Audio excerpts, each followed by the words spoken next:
What's good, y'all? Happy New Year, and welcome to 2024. If nobody hasn't told y'all already, today, I mean, it's pretty simple. I'll be using the Mazda LM55 Vision Gran Turismo in the World Touring Car 900 because I've actually found something pretty crazy. We're not pretty crazy, but if anybody's played the game, you know how tuning works, and with tuning you can tune a car up or down, and I tuned it right up or right down to 900. So the first thing you'll notice is it's 3:30 in the morning on December 31st. So I didn't get a lot of sleep that night, and that will, trust me, that will have somewhat of an impact here on this race. Now, this being the World Touring Car 900, it's not gonna have all the not, there's not gonna be a bunch of VGT cars in here. But the way I tuned this, I feel as though I tuned it enough to make this race somewhat fun. So as you'll see, the first tired mistake I make actually is not braking fully into that corner and bumping the AI in the back. We make the move past the first AI. He gets a little bit inside, but I put it back. I put the throttle back on and go right out the side. So yeah, sleeping racing at its finest.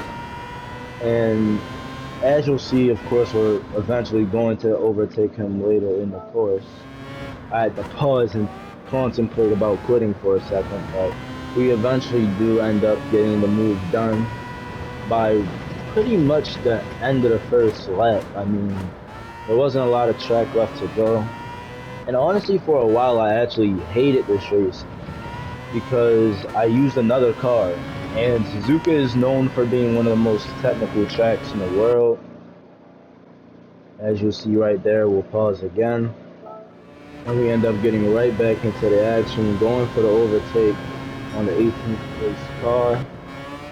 And ultimately finishing lap 1 in 18th position. And now we're going on to the main straight.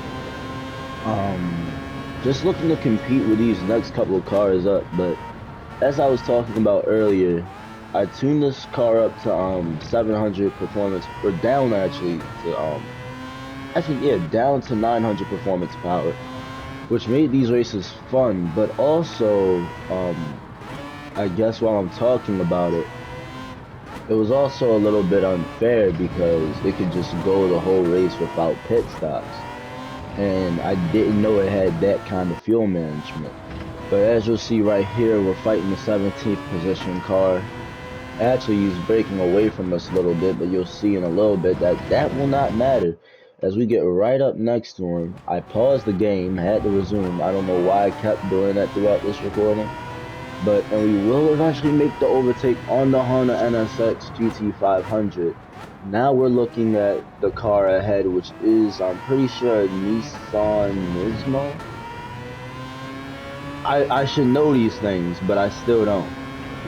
Either way, we make the overtake on him as well, getting straight by him. That was a GTR. Oh my god, I feel bad. And as you'll see on the bottom right hand or left hand corner, the fastest lap gets set a couple of times as we near the end of this lap. 155s, 157s, 156s. So some pretty fast laps, but if you take notice to my first lap, it was already a 152. Now, I did go off the track a little bit right there. That Mercedes-Benz right there is actually one of my favorite cars in the game. And I'm probably going to put together a compilation of me just spitting about my favorite cars in the game. But you'll see right there, we set a 154. We're going side by side with the Mercedes down the main straight. And we eventually do end up getting by him before getting right back into the thick of it with someone 5 seconds out of our position to catch up to it. And so we catch up. And as you'll see right there, that fastest lap will come up again later. Or fastest sector will come again later. We will look at that again, but lost a bunch of time right there because I didn't put on the throttle early. And now, as we're making our way around to the last couple corners of the track, we have to go up the inside, force it up the inside, but he's all right there. Eventually, we do end up forcing it up the inside anyway and getting the overtake done. As soon as we hit this corner, I had to make sure I didn't knock him off. I wasn't sure if I didn't knock him off because I didn't have the radar on. But this lap, we would ultimately end up finishing in 14th place. Now, the next lap, we did finish with a slightly worse time, only off by a second. But that whole last lap, we weren't really competing with anybody. Right here, we go up the inside of the other GTR. I want to say that's the exact same GTR, but I'm not even sure myself. And now we're in 12th, so now we're fighting for 10th place. I mean, we're not really fighting for much of anything though here, as you'll see on the bottom right hand side. I mean, we have 6.1 laps to go. So we could easily be in Power Lean Mix 5, but it is what it is. Now we're starting to approach Igor Fraga. Do some of the last turns of the track. I took a odd angle to overtake there, trying to overtake on the outside. I then come back to the inside, and as you can see, there was definitely some contact there, but apparently not enough to knock him off the track.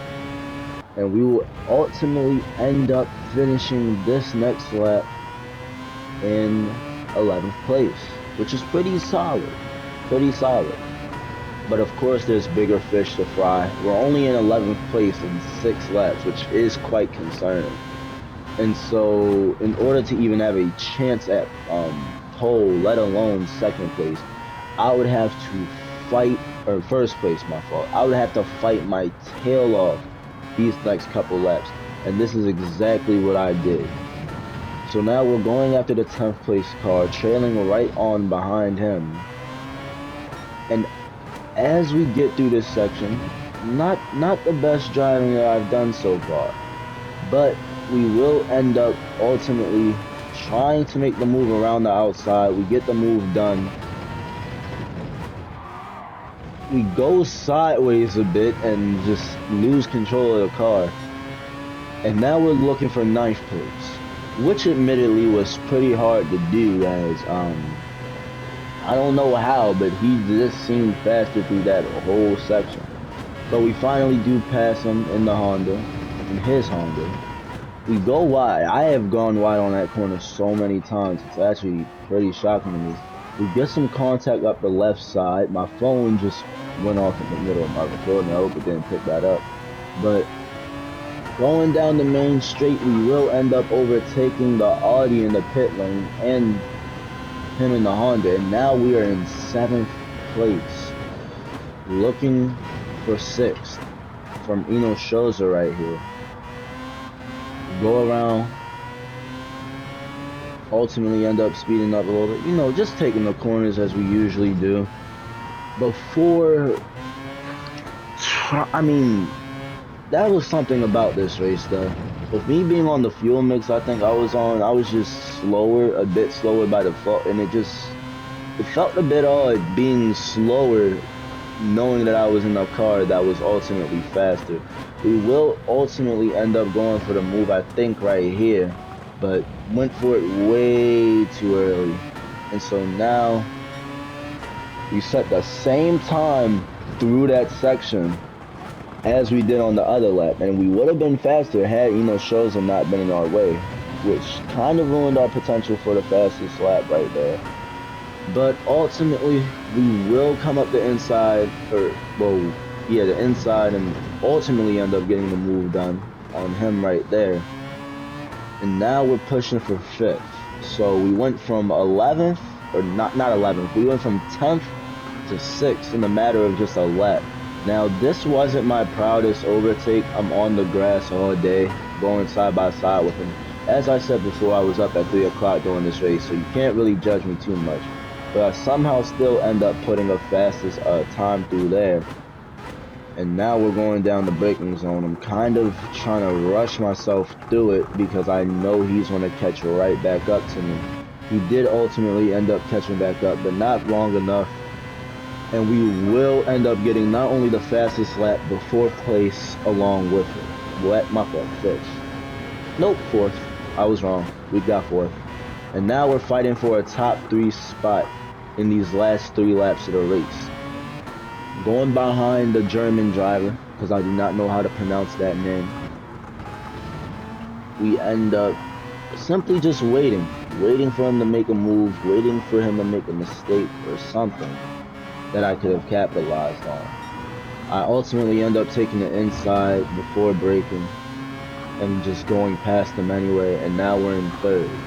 So I mean, yeah, you can see how easy this was. We make back-to-back overtakes. Given I did go onto the gravel, but it was still an easy overtake. And we actually end up setting our fastest time through there regardless.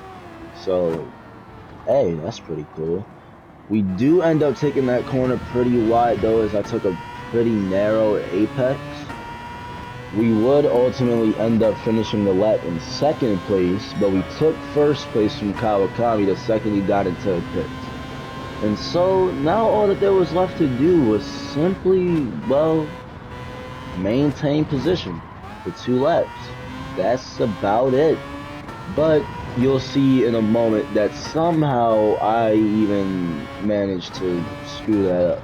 So as you'll see here, I'm trying to push the limits of the track, trying to do as much as I can to ensure that I keep the fastest lap time, because I was actually doing the World Touring Car 900 a couple times earlier in the week, and I ended up simply giving up a position or 2. I won first place in both of them, or in one of them, and won second in the second. So right now I'm just trying to focus on the fastest lap. Now as you'll see right there, I get 0.5 of a second, or 0.1 of a second added onto my lap time, as I was just slow through that section. But I mean, yeah, there isn't really much to commentate here. We're just taking the track as we normally would, trying to get as fast as we can. It was either this lap or the next lap. I forgot which one actually. This one actually looks pretty composed. I did pretty well this lap, I'm not gonna lie. We're going down the straight, and I mean, yeah, he's still 2 seconds behind me. So there's not a lot of competition. We set our fastest time through there again. I end up pushing it too hard right there, and that was step 1 to my failure. I don't even want to go over what step 2 was, because step 2 almost cost me the whole race. We will end up finishing the lap obviously in first, but obviously with our fastest lap of 1:51.256. But oddly enough, if you look at the bottom left, you'll see that Eno Strauss set a 1:49.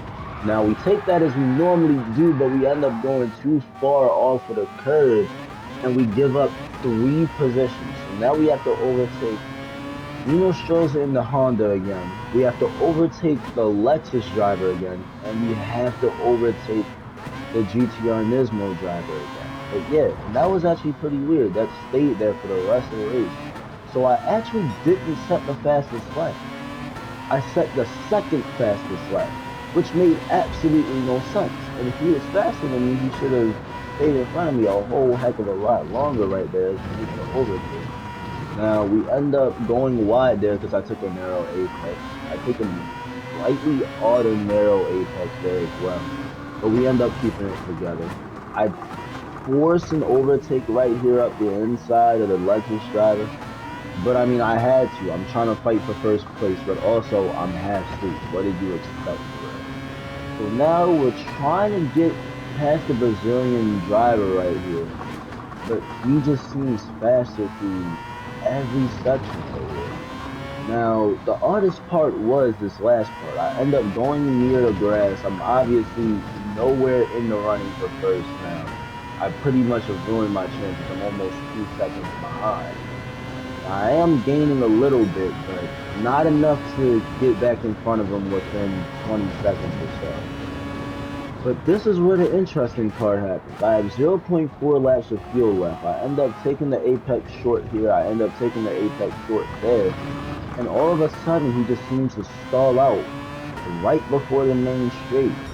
And so we end up stealing first place in a race that we really had no business grabbing first place in. And so the driver who did stall out ends up finishing in fourth place. We get first place and 170,000 credits for the race. And I mean, that race in itself was just very fun. I mean, I started to fall out of love with the game again because I was I was some trash for a little bit, but we're back on top of stuff now. Once again, Happy New Year to all y'all, man. Happy New Year. I hope 2024 is a good year for all of us, myself included. And yeah, I'll see you guys next time in the next video.